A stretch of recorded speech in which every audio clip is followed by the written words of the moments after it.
In court today, a bond was denied for 15-year-old Ethan Crumbley, as you say, charged as an adult. He will be moved shortly from a juvenile facility here in Pontiac to the Oakland County Jail, where he will be isolated from general population. Throughout the day today, we've learned a lot about this teen's past, including two meetings that happened between Oxford High School officials, Ethan, and his parents regarding some alarming behavior in the classroom, including violent drawings that he had made. And in court today, more evidence that this was planned and plotted. Two separate videos recovered from Ethan's cell phone taken in a search warrant depicted a video made by him the night before the incident wherein he talked about shooting and killing students the next day at Oxford High School. Further, a journal was recovered from Ethan's backpack, also detailing his desire to shoot up the school, to include murdering students. A detective with the Oakland County Sheriff's Office laying out evidence in court in the case against 15-year-old Ethan Crumbley, the teen charged as an adult with the shooting at Oxford High School, a tragedy allegedly planned and plotted. Ethan Robert Crumbley. Crumbley was arraigned Wednesday afternoon, a juvenile with his parents there on video hearing. He's facing one count of terrorism, multiple counts of first-degree murder, assault with intent to murder, and felony firearm. We've charged 4 counts of first-degree murder, which requires premeditation. And I am absolutely sure, after reviewing the evidence, that it isn't even a close call. It was absolutely premeditated. The motive here still unanswered from investigators, but we're learning there were warning signs. Oakland County Sheriff Michael Bouchard says their office was not made aware of 2 meetings Oxford High School officials had with Crumbley and his parents. The first meeting Monday, a day before the shooting, regarding an unknown behavioral issue. The second, Tuesday, hours before the shooting. Crumbley was brought in with his parents after finding violent drawings he'd made. Is that information that should have been relayed to the school liaison officer or you guys? We always prefer to err on the side of too much rather than too little.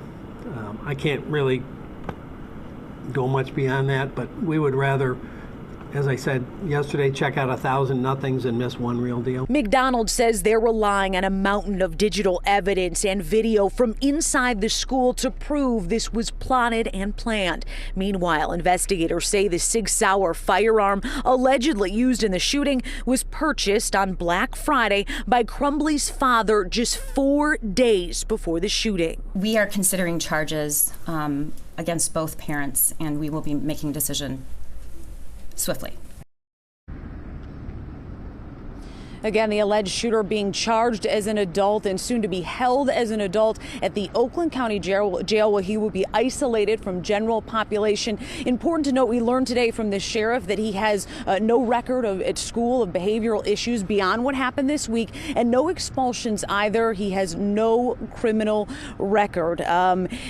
We're continuing to learn more about this, and we'll get in coming up later at 6 a little bit about how all of this went down. The sheriff laying out today exactly how he was able to get through the school. We'll touch on that coming up later at 6. Important to note, too, that we did reach out to the school to see why they did not relay the information of the 2 meetings with his parents and the alleged shooter to the school liaison officer, a deputy stationed at that school. Why was that information not relayed? We did not hear back from the school in time for this story. Reporting live in Pontiac, Jessica Dupnack, Fox 2 News. And that'll be important to know. That may have just changed everything. Jessica, many people have asked, did this suspect just fire randomly, or did he target his victims? Any indication in court with more of the evidence? We know the premeditation charge. It sounds like maybe perhaps he knew who he was going after at this point. There was a little bit of flip-flopping when we talked to the prosecutor about that earlier. On one hand, making it very clear this was premeditated, but then backing off a little bit when asked specifically, did he have names? We do know, as you heard in court, that there was a journal that he planned to attack the school. But in terms of specifics of what was in that journal and if they coincide with some of the victims, we really just don't know. And again, the prosecutor today holding details close, saying she does not want to jeopardize this investigation investigation. Yes, and the sheriff saying the same, and that really does matter. All right, Jessica, we will talk to you at 6.